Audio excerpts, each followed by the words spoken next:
one. Gotcha. Yeah, we are. Cool. So we are streaming live. So guys, just remember this is streaming live in the landing page lab. So if you're watching this on a replay or on YouTube, feel free to interact anyway. But if you're watching this in the lab live, please interact, engage. Let me and Josh know you're here. Say hello in the chat or give us a thumbs up. It'd be great to hear from some of you live on this chat today. Also, for those of you who are watching this on YouTube or somewhere else, make sure you join the lab. It's 100% free to join.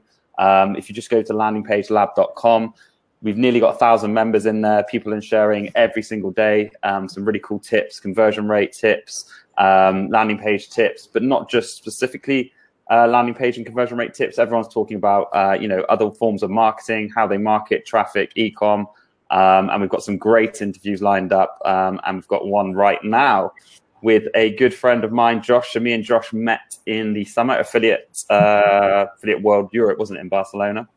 Yeah, that's right. And yeah, we had shared a couple of meals and some good nights out, and hit it off. And Josh has a fascinating story, and his company's doing some big things. So I'm honored to have you on this live and have you inside the lab. So guys, I'm going to hand over to Josh to do an intro. But like I said, if you're watching this live, please feel free to ask Josh any questions, myself any questions. We're just going to kick it back and forth and hopefully add some real value. And if you're not yet in the lab, go to landingpagelab.com, join the lab. It's 100% free. And if you're on YouTube, subscribe to YouTube. But for now, I'm going to kick this off by asking you, Josh, to introduce yourself. Tell us a little bit about you, the company, and how you came to run such an amazing, interesting company like Kronos. Absolutely. Thank you, Oliver. Appreciate that. And thank you for the introduction. And thank you for the invitation. It's really exciting.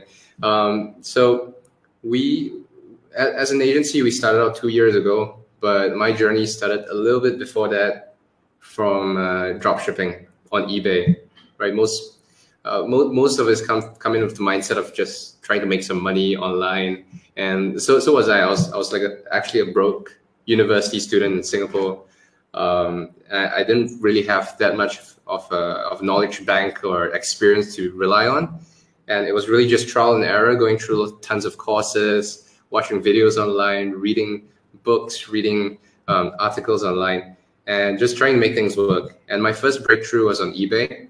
It was a very minor success, but I realized that firstly, I couldn't scale it significantly. And secondly, and really more importantly, I didn't feel very fulfilled, and I didn't feel very challenged as well. Sure. There wasn't a lot of satisfaction that came with it. And it was purely kind of just sitting in a room, optimizing like your eBay listings and finding new products. Yeah, so I didn't exactly enjoy that, and I never knew about like Facebook communities like a landing page lab. It's really hard to find those communities when I just started out. So I kind of just gave up on that. It fizzled out. I made a couple of, I believe it was only a couple of thousand, I think, of dollars in profit, and I felt great from making no money at all, from having I believe it was like 80 cents at one point in time in my bank account to having $1,000. Not too bad. And then I continued educating myself through copywriting courses, how to build a business, how to build an agency. And then that's when I stumbled upon Shopify, and it's like very crazy growth since like the 2015, and then it just took off from there. And I was like, okay, I came from like somewhat an e-commerce industry. I want to get back into that environment. I enjoyed it to some degree, but I didn't enjoy certain aspects of eBay dropshipping. What I enjoyed was in building relationships with people on one-on-one basis. Yep. And eventually I settled upon building a service-based business on a marketing channel where I had a very clear impact. And that basically was email marketing. And every dollar that was spent on email marketing translated to an immediate and tangible outcome that was measurable. And that was exciting because I was a very kind of like a short-term gratification kind of person. So I needed to see my results very quickly. Understood. And it fueled my hard work and to some degree. So I started kind of teaching myself the strategies that that could make money for e-commerce brands and e-commerce businesses. And I started out giving away basically free services to people who were interested in testing me out. And eventually I did well enough to a point where someone was willing to pay me. And that person eventually referred me to more people, and it kind of grew exponentially from there. And what services were you offering? Like when you first started, you said you offered your services for free to get kind of case studies, I guess, and get some results. Like anyone watching this video who wanted advice on what to do, go and do some stuff for free and build up a kind of case study. But what services did you start offering? Was it always email, or was it optimization, or was it creating stores? Or it has always been emails, and the reason for that is pretty simple. While I was running my eBay business, I was also doing a couple of other things like Forex trading, selling on, I even dabbled a little bit in FBA, Amazon stuff. Yeah. And a couple of other stuff, even to a point where I was reaching beyond my core competency, like things into like blackjack, card counting, gambling and stuff like that could make a profit. Yeah. It was a really wild adventure beyond things that I normally would do. But I realized doing that didn't really give me any advantage, and I couldn't compound on what I've learned, and I couldn't compound on what I've experienced throughout my journey. And it's very, very limiting because firstly, I don't have a ton of business experience. Secondly, I don't have mentors or coaches. Sure. I didn't have the connections, nor do I have the money to pay for one at that point in time. And I could only really rely on... Out of uni, right? You've just finished university, not much money. So you're just going from thing to thing, trying to find, somewhere where you can make some money quickly. So that was clearly a mistake. And I learned from that. And I decided that, okay, I'm just going to stick to one thing. I'm going to make it work. I'm going to make someone... I'm going to validate this idea, basically. And what a better validation than for someone to pay you money. Right. That's the best validation you can ever get as a business. So that's what I did. And basically it grew from being a one-man army and doing everything from copy, graphics, integrations to execution, to me finding my co-founder Lewis and hiring our first employee in, I believe it was October 2017. Wow. Okay. And that was about 4 or 5 months in to building the business. And then we kind of just took it as we went along, learning things as we went. Initially, just duplicating myself in terms of what I was doing, like the whole process, to eventually scaling beyond that kind of duplication process into a specialization one. And so we grew from then. In a year, we grew to 22 employees. Wow, that's some quick scaling. Yeah, it was really fast. And now I believe you're like, 50 plus, is that right? Yeah, so we have 50, I believe it's 56 right now, and a couple of new joiners are coming in. From you and your co-founder to 56 plus employees in just over 2 years. Yeah, cool. 2.5 years. Amazing. We have some questions based on I think people are hearing your story, and there's obviously some email questions, there's some conversion questions, but there's also some questions about business and that side of things, because I think people have seen how well you've done in such a quick time, which is going to be really interesting to get into. But guys, as I said, if you're watching this on the Facebook Live, feel free to ask any questions. Quick hello to Adam and Sam and Dan and Bill, who say they're here, so that's awesome. Make sure you say hello if you're watching this as well. So fast forward to today. Tell us a little bit about the company, what you guys do now, and then hopefully we can dive into some questions that are based around what you and the company do. Yeah, absolutely. So Kronos Agency is the name of my business, and we focus on serving e-commerce brands, taking them to the next level with back-end marketing, primarily with email, SMS, and messenger marketing.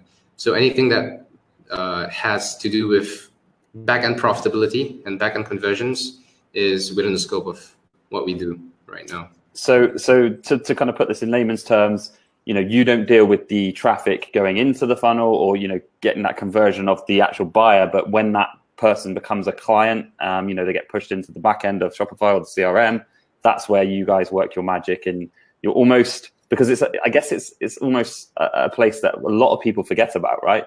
They only care about that front end conversion. Once that customer's in their kind of sales cycle, they don't really bother with them. We know this from experience from a lot of our customers, but what you guys do is you kind of then tap into that back end, and that's where you can make people a hell of a lot of money, right? Yeah, precisely, exactly that. So in a nutshell, really, what our clients do is they bring the customers into the proverbial doorstep, getting them into the website, and then we convert them into a subscriber, and then into a customer, and then we sell them again and again and again, and basically build a relationship with them over the long term. Amazing. Sounds good. Let's dive into some of these questions, because I'm dying to hear some responsive. We've been asking in the lab all week. Don't forget, if you're not in the lab, go to landingpagelab.com. It's free to sign up. But people have been asking Josh some questions all week, so really excited to get into these.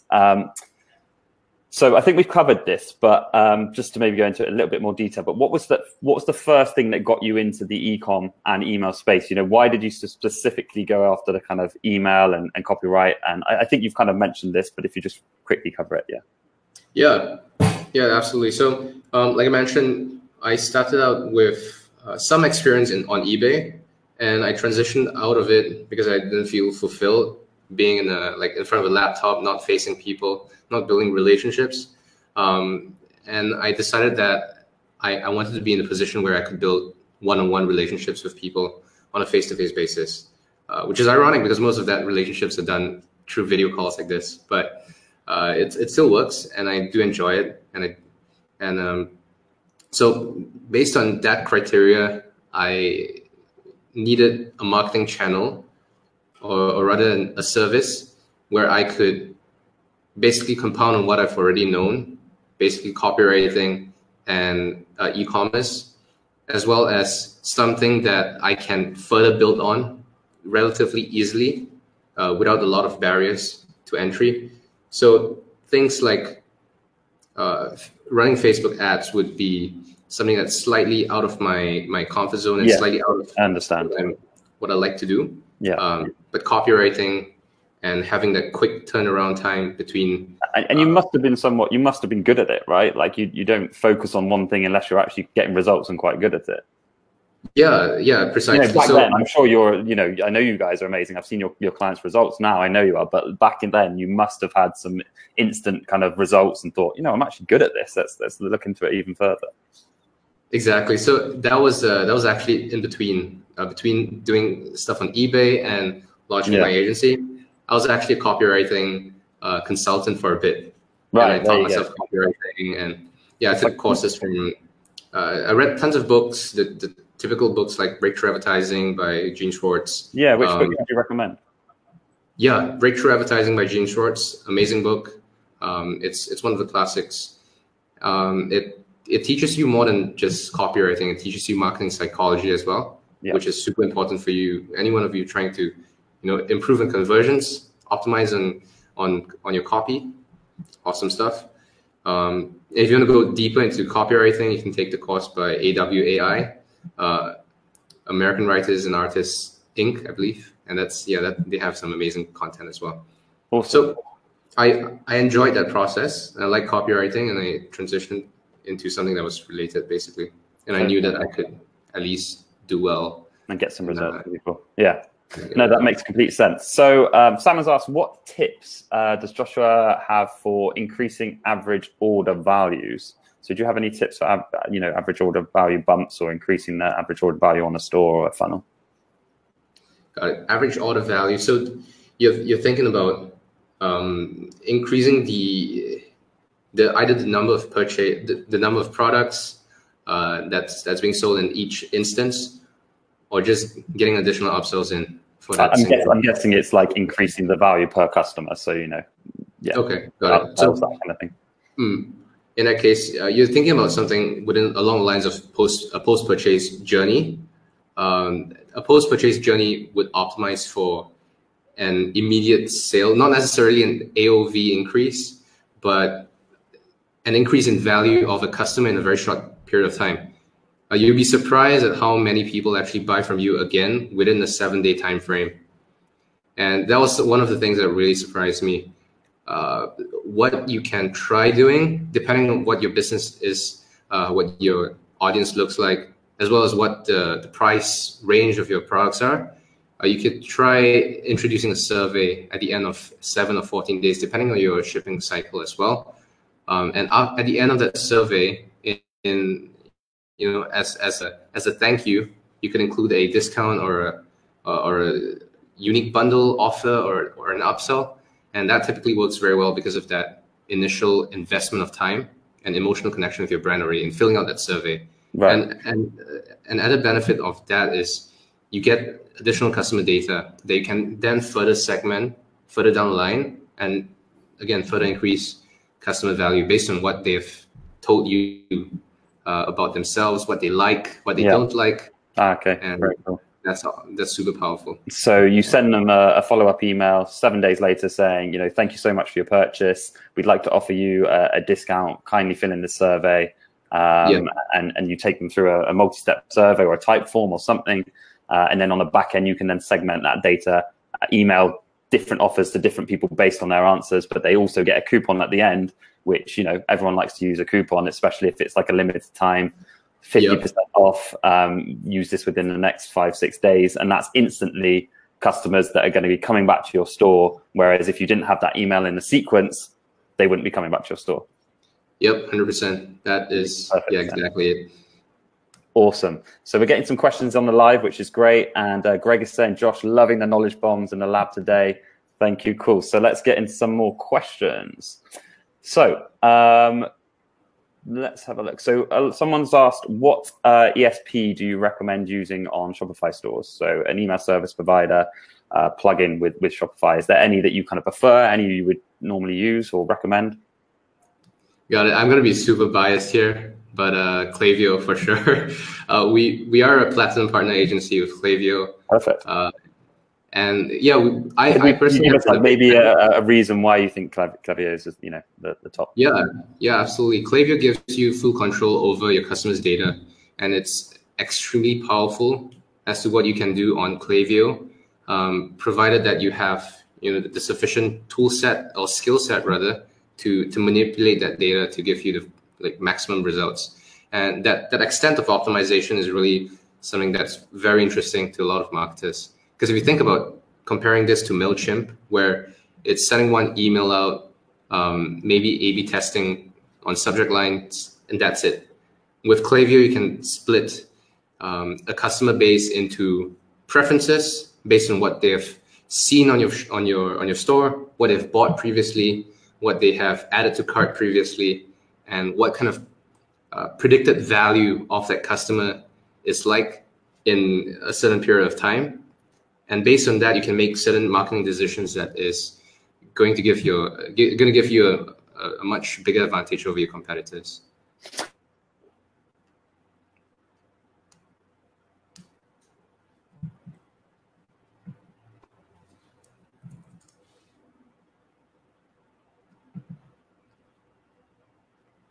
One sec, Oliver. I think we got cut off a little bit right there. Hold on 1 second. I think I lost you for a bit.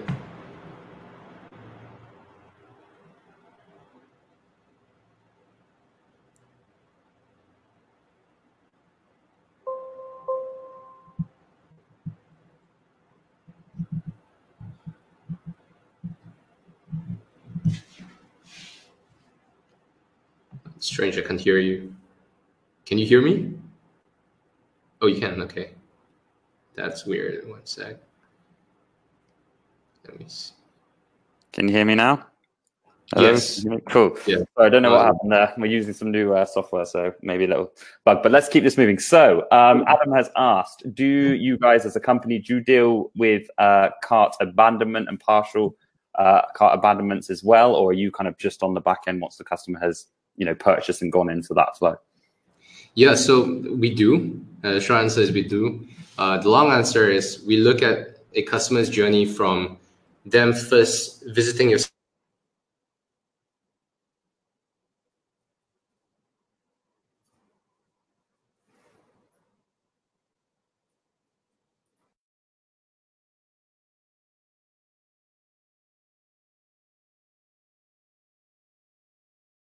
getting them to buy again and again, and all the way to getting them to become a loyal customer, an evangelist, if you will, or just putting them through a sunset flow and saying goodbye to them if the brand is no longer relevant to your life. So that's pretty much the whole cycle. Awesome. So, okay, someone has asked on a live stream, how would you segment Shopify customers into male or female? This is very interesting because Klaviyo actually has a function specifically for that. They have a machine learning algorithm that that basically predicts if a customer is male or female automatically. Another way that you can do it, if you want to go with a more traditional and reliable approach, is survey them. Basically, send a survey out, and there are a couple of opportunities that you can do that with.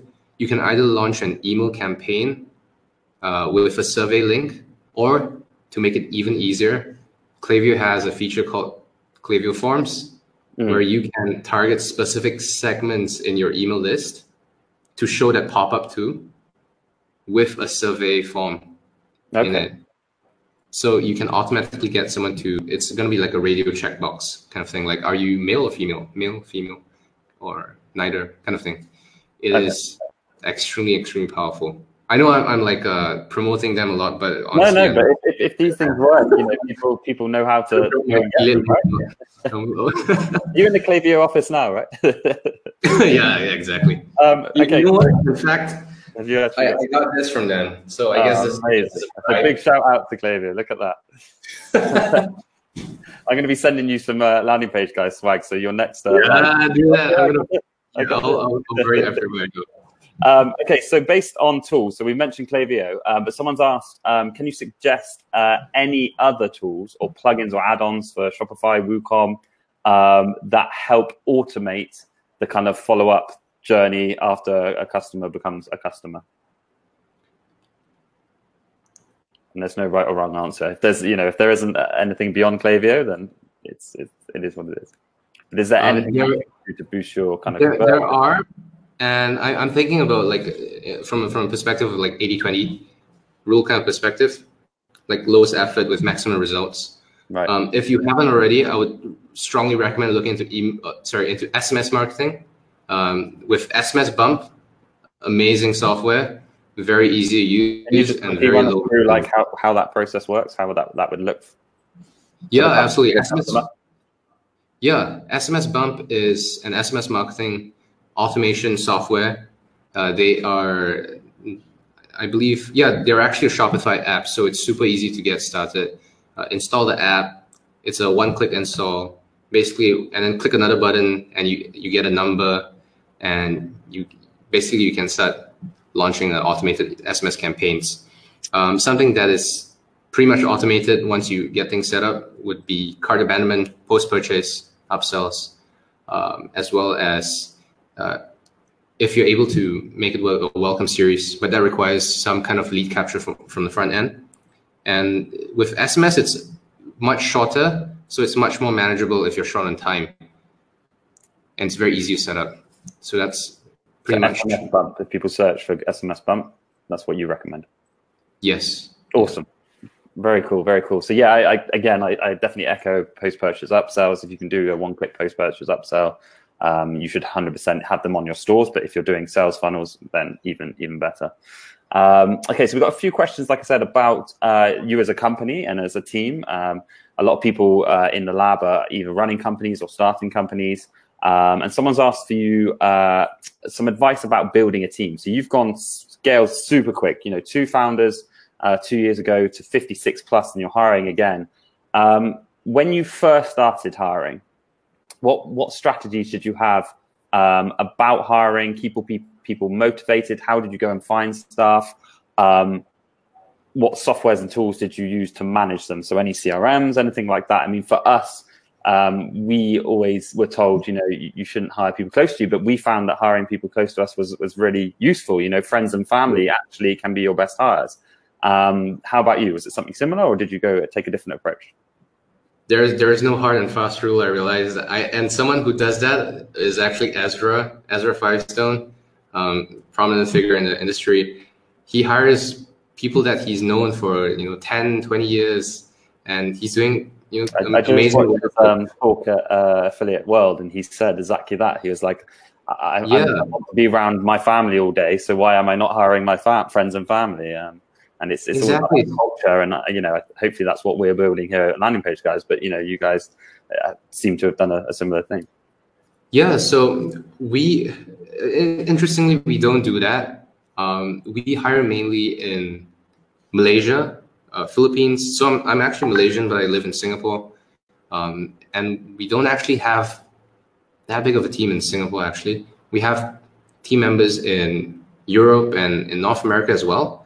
But we found that so the whole team is actually distributed. We have a physical office in KL, Kuala Lumpur, as well as Singapore, where I'm at right now. Okay. And so that's basically the two main physical office locations that we have. People work remote as well. Are remote, yeah, exactly. So we found that by doing that, scaling is much easier. But obviously, we're hitting a snag where, with a remote team, obviously processes and systems have to be very robust in order to maintain that level of culture, the level of productivity and stuff. And it really is a gradual process of trial and error. What we found to work for ourselves will not necessarily mean it will work for you, for anyone else. But something that I've seen again and again with the different companies I've spoke to is their adherence to their core values. That's a really, really key part of their hiring process, and it is one of the most integral parts of our core process in hiring. Actually, every hire that we've had so far, I would say 90% of our hires so far have been hired by myself and Lewis, my co-founder. So we have both done interviews separately with almost all 50 of 56 of the employees that we have today. And the most important thing that we're looking out for is a culture fit, and fit in terms of their beliefs, their principles, and their core values. Mm. And we have a document that clearly outlines what that means to us, what culture, what core values mean to us in a very, we call it our vivid vision. It's a Vision 2022 document. Basically, it outlines what the company will look like in 2022. Yep. All the way from its core values to what the culture looks like, to what the team looks like, to what our financials look like, and how we interact with our community, what kind of media and awards we have, marketing. And it's really concise and very well articulated piece of document. It took us a long time, but it was worth cool. Every minute that we spent on it. And it was a very tedious process, but what it allowed us to do was to align every single hire and every single candidate that we spoke to in a very, very clear and clarified manner. So what this does is, if you're not in alignment with what we want to achieve and what we want to do, with the core values that we have, you're instantly eliminated from the system. Right. And it attracts the right group of people who want to be a part of that. Yeah, I can that see. System. For example, we value radical transparency and honesty. And what that means is we value conflicts very much, and we have arguments on a daily basis. And it's really part and parcel of who we are.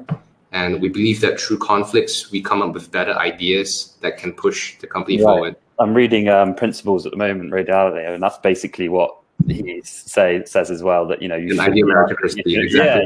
should be arguing in your office, but it should be open, and you should shake hands at the end and be open-minded and take everyone's ideas.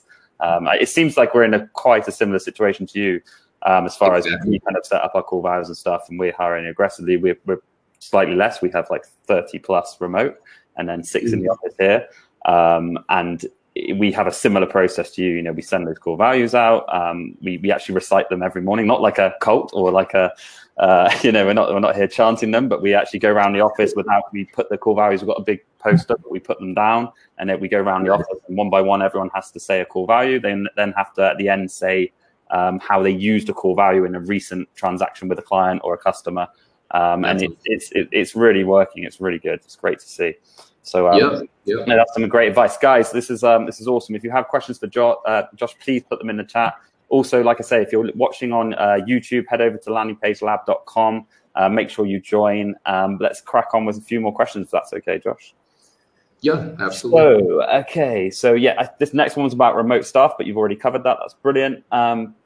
So now flipping it onto more of a conversion-focused thing, which is obviously very useful for the lab. We want to look into all sorts of marketing inside the landing page lab, but it is called focuses on conversions and funnels and pages and stuff.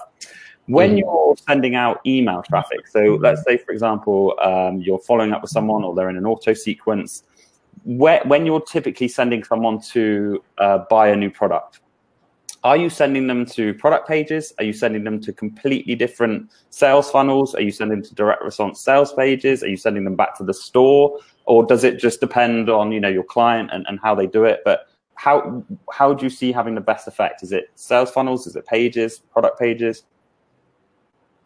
So it really depends on who the client is and what their business looks like. Often we try not to meddle too much with that side of the business, just because it's business strategy. We would recommend certain things to our clients depending on how it fits in with the funnel that happens on email. But fundamentally, it really is driven by the business itself.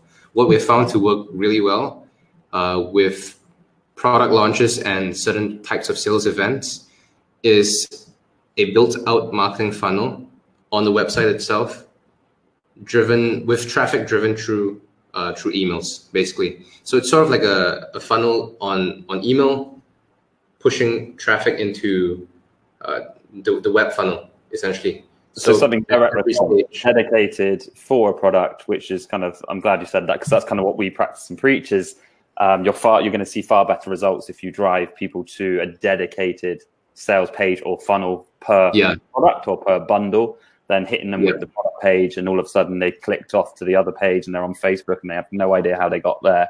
It's good that even on email and follow-up sequences, you see far better results sending traffic to these dedicated sales funnels and pages. 100%, yeah, absolutely. And at the very least, you should have some kind of a funnel that goes from your product page to checkout through like a couple of stages of upsells or whatever story you're trying to tell. And that should be really the core of your conversion strategy. And then the traffic that comes in through that, either through Facebook or email, is really kind of a different story. But the conversions should be as what you preach. Good that you back me up there. Appreciate it. Cool. So someone's after just a few stats. They're kind of confusing stats as far as some are about your company, some are about the average rates of stats. So someone wants to know how many emails roughly do you guys send per month? Do you have those stats? Do you know? Like we do. As a company? Yeah. As a company, wow. Okay, I don't actually have that. Let me see. That's cool. Let me do some quick math over here. Guys, I'll talk while Josh is working that out. So we're going to find out how many emails Josh's company on average send per month, which is going to be really interesting. But in the meantime, if you have any questions, please interact with this post. If you're seeing this on YouTube or in the group at a later date, please interact, because me and Josh are going to be getting notifications for this and we'll come back and answer your questions. Don't forget to join the Landing Page Lab by going to landingpagelab.com. But yes, we're just answering some really interesting questions from you guys. So yeah, I got the number. It's kind of crazy. It's approximately on a minimum 700 custom unique emails that are being designed on a monthly basis. Wow. But with Black Friday, Cyber Monday, it's going to go up to probably one. I'm surprised you have time to do this live because of that. That's amazing. So, and then it depends on obviously how many contacts are in each store to how many people they actually get sent to. But I could imagine the kind of volume you guys are sending out. Exactly, and that's only on the campaigns side of things. And with Flow, it's a different beast altogether. Yeah.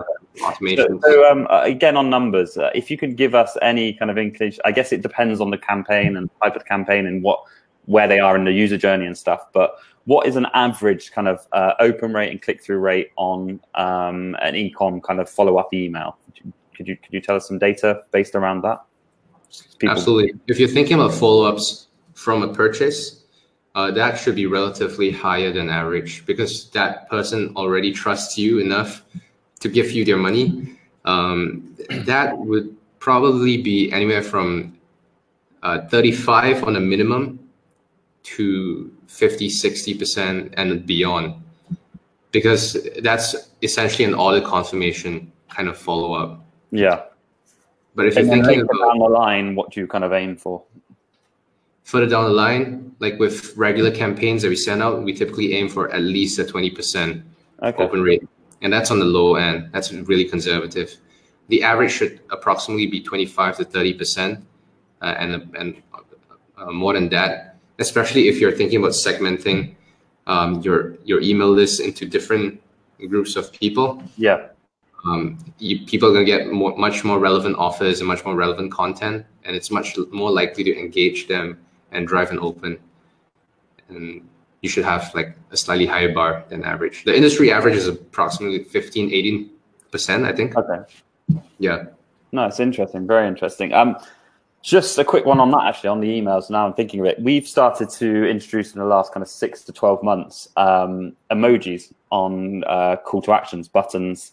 And it really does. It sounds stupid, but it really does have an effect on your click-through rate, especially if you use them in a clever way. For example, rush my order with a clock and a timer. Contact us now with an envelope. These kind of things really do work. Do you see emojis working on email, in your subject lines, in the content itself? Does that have any effect, or is it irrelevant? Depending on, it really depends on your brand, honestly. Yeah. If your brand represents formality or like an older audience, or it's a completely different feel from having an emoji, that's something that you wouldn't want to compromise on. Sure. But thinking from a conversion standpoint, emojis definitely do work on subject lines, especially if done sparingly and not as like every email has like 20 emojis. Yeah, it definitely does affect conversion rates. That's really interesting.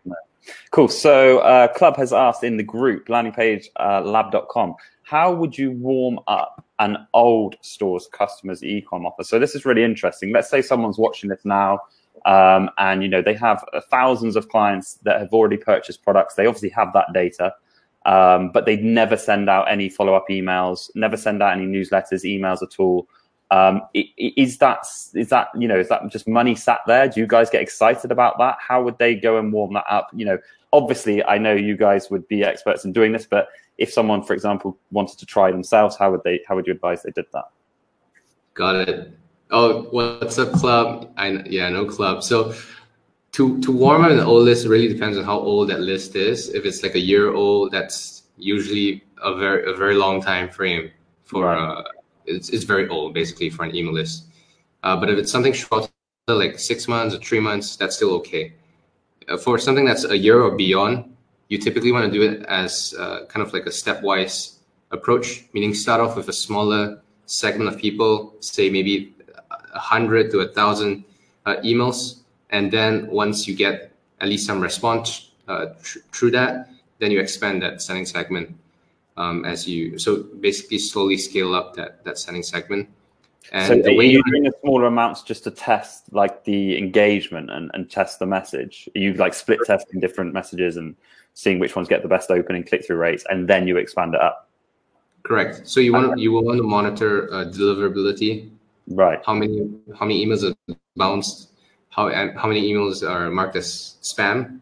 And these are the things that you really want to be very conscious about, because it is often a very, it's not permanent, but it's a very sticky kind of issue to get rid of. If you're marked as spam by Gmail or Yahoo, right, it's going to stay on your record for a while.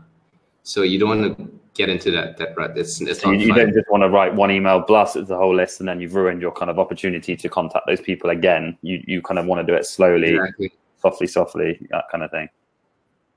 Correct. And the way you want to do that is by focusing on open rates more so than conversions. Don't worry too much about whether you make a sale or not through that warm-up campaign. Your main concern is to get people to open your emails and engage with you. Yeah. So what you want to do is to basically optimize your subject line and optimize your content for open rate and deliverability. So you don't want to use too much graphics, too many links, too many offers in the emails, too many of like those free or massive discount or 50% off. You don't have to do that. The best thing you can do actually, and it's really often the easiest thing you can do, is to write a letter as if you're writing an email to a friend saying, hey, I haven't heard from you in a long time. I know we haven't spoken in a while, but I would really want to rebuild this relationship with you. Let me know what you think, reply to this email and redirect them to customer support just to start a conversation going if you have the kind of processes in place. If not, just, here is our latest collection. Click on this link to find out what we have in store. We haven't seen you in a while. And yeah, that's basically it. And by using a text-based email, you're more likely to end up in the primary tab of Gmail. So that's an added benefit. So it really is often, the lowest hanging fruit, 20% effort, but maximum results. Yeah, and they're clients that are, just sat there in your database, and you haven't been optimizing them. So what an exciting position to be in, right? If you just put in a little bit of effort in the beginning, or hire Josh's company, of course. Cool. So yeah, we're getting some really great engagement in the group. We've got a few more questions, if that's okay, Josh. Yeah, for sure. So I am switching back to a more business-focused question now. So not email conversions, more business-focused. What happens when your protocol for an account doesn't go as planned? So let's say you bring on a new customer. We're all going to hold our hands up. No one's perfect. Companies aren't perfect. We have things that go wrong. We have to put them right. Things don't go as planned. People don't get the conversion rates straight off the bat. We get there in the end, of course, as I'm sure you guys do. But what is your what is your process when a client's account doesn't go as well as expected? How do you kind of rectify the situation and carry on, or Got it. So when that happens, it shouldn't happen in the first place, especially since we filter and vet through every single client that we work with to make sure that whatever we do on our end can truly benefit our clients. Sure. So we actually have not. We basically have always made money for our clients. It's just a matter of how much. Sometimes ROI is not as high as expected, and that itself is enough to cause a problem because of the difference between expectation and reality, even if the ROI is positive. So and how do you manage that, say, for example, when that happens? Yeah, absolutely. So that's really a client management kind of a problem. So I would fall back on our core value, and core value number 2 for us is we take 100% responsibility for our results. That means not giving excuses. You'll never hear an excuse from us. Taking full responsibility and ownership over everything that we have control over. So we'll basically do all we can to turn the ship around, rectify the situation, to realign expectations with reality. Sometimes it's off, sometimes it's just a matter of redefining what success means for clients. And if you're in a client servicing business, for anyone who's listening, it's really about setting success metrics and measuring those success metrics as you go along. It's really a mistake that we made as well, believing that every client has the same mindset that, they only care about this number, when in reality they also care about this other metrics that we never really looked into. Yeah. And that often causes a lot of friction. So you would just advise, obviously, being open, honest, accepting responsibility, speaking with the client, and then explaining the situation, and everyone. You have everyone's best interest at heart, right? Everyone wants to get the results that they want, but take a little bit longer, or you might have to, do a few bits. And the big reason for that is because of the way that we work with clients, because we are relatively selective with the people that we work with, which means that whoever we bring on as a client is essentially a partner. And we have a very close relationship with everyone that we work with. And if it doesn't work out, it's essentially breaking up like a relationship. And it's really, really painful. No one likes to do that, right? Yeah, it's horrible. So we got to make sure that that process of onboarding a new client is actually to some degree, you don't actually have to guarantee results, but internally you should have at least, say, an 80%, 90% confidence level that you're going to be able to deliver exceptional results for this client, given their expectations. Right. So it doesn't matter if you're able to 3x their business, if their minimum expectation is for you to 5x their business. Is still falling short. So it's a matter of being clear and upfront from the start. Awesome. Great advice. Thank you. So last but not least, we have a question. If you have any more questions, by the way, guys, just put them in the chat. But we have one last question for Josh, and that is, how are you utilizing chatbots in your follow-up sequences and stuff? And are they performing if you do? Chatbots. Yes, actually, we are also a partner agency with Octane AI. That's a great tool. It's very similar to the way that Klaviyo is built, where it's very customizable, very data-driven, giving you a lot of customizability. So if you're thinking of something that's just plug and play, that is probably not it. Right. Because it allows you so much more, and therefore the pricing is also reflective of that additional features. So with chatbots, we honestly, it's not one of our strongest, not one of our strongest competencies. Sure. But we've seen it done very well with brands that have relationships built out with, especially with a younger audience. I'm not sure if this is true for everyone, but with a younger audience in industries such as apparel, cosmetics, it worked very well. And it's all about building that conversation instead of building a sale per se. And through that interaction and engagement, you can often drive traffic then to, a funnel that converts. Right. And then that's all the way I think of it. Yeah. Makes perfect sense. No, it really does. Awesome. Thank you, Josh. So yeah, there's no more questions coming at the moment. So Josh, if you could just let people know how they get in touch with you, how they find you, how they read a bit more about you and the company, that would be really great. Yeah, absolutely. So we are spelled this way, Kronos Agency. Right there. Got it. Perfect. Is that a mug? I like that. Yeah, it's a nice little mug. It's got nice. I like it. Yeah, you can contact me via Facebook. I believe I just joined the group actually. Yep. And then you can contact me on email as well. It's at joshua@kronos.agency, and that's CHRONOS.agency. Or you can go to our website. There is a funnel that we put you through, fill out an application form, and it's a really simple one, just to get to know your business, and then we can. And who is your kind of ideal client? Who do you tend to work with? Because you said you have this kind of quite strict policy with who you do and don't work with. Who if someone's watching this video, who should get in contact with you? Yeah, typically we work with e-commerce brands that are doing approximately $1 million a year in annual revenue and above.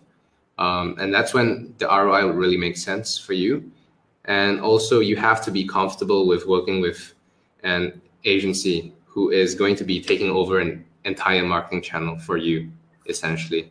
So if you need control over your marketing channels, and you need to look at every single detail in that marketing channel to be comfortable, that might not be the best fit for who we work with, because we need that to some degree, some level of autonomy and strategic decision-making power for us to collaborate with our clients and for us to be basically the advisor instead of an employee. Right. And it's often a big part of how we succeed. Makes perfect sense. just like to say thank you so much, Josh. It's been a real pleasure. You've dropped some super insightful stuff here. So get in touch with Josh now. His company's amazing. Josh, you're actually speaking, I think you said, Affiliate World. Is that right, Bangkok? Yeah, that's right. Amazing. So if you're going to Bangkok, make sure you go and watch Josh's talk.